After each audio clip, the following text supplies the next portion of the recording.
చిన్నగాడు. వీడి కోసం 2 months నుంచి వెయిట్ చేస్తున్నాను.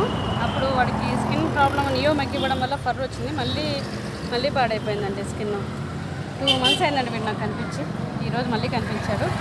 ఈ నియోమెక్ నా దగ్గరే ఉంది. ఈ మెడికల్ కిట్ పెట్టుకొని ఉంటాను నా డిక్కీలో, బైక్ డిక్కీలో ఉంటుంది మెడికల్ కిట్. ఈరోజు వాడికి ట్యాబ్లెట్ వేసేస్తాను. ఈ టిక్ పౌడర్ అవన్నీ కూడా ఉంటాయి ఇక్కడే. ఇప్పుడు పెట్టేస్తాను వాడికి. స్కిన్ని బాబు బాగా పాడైపోయింది మళ్ళీ స్కిన్ కూడా. మధ్యలో కనిపించుకుని వెళ్ళిపోయాడు. బుజ్జి తల్లి పిలవగానే పరిగెత్తుకుంటూ వచ్చేసరి నాన్న స్కిన్లో బాగా ఎండకేమో బాగా స్కిన్ చూడండి రెడ్గా. ఆయింట్మెంట్ కూడా ఉంది నా దగ్గర. చేస్తాను. వీడు టచ్ చేయనిస్తాడండి, భయం లేదు. నోటి తెచ్చి కూడా వేయగలను ట్యాబ్లెట్ నేను నోట్లో పెట్టేసి.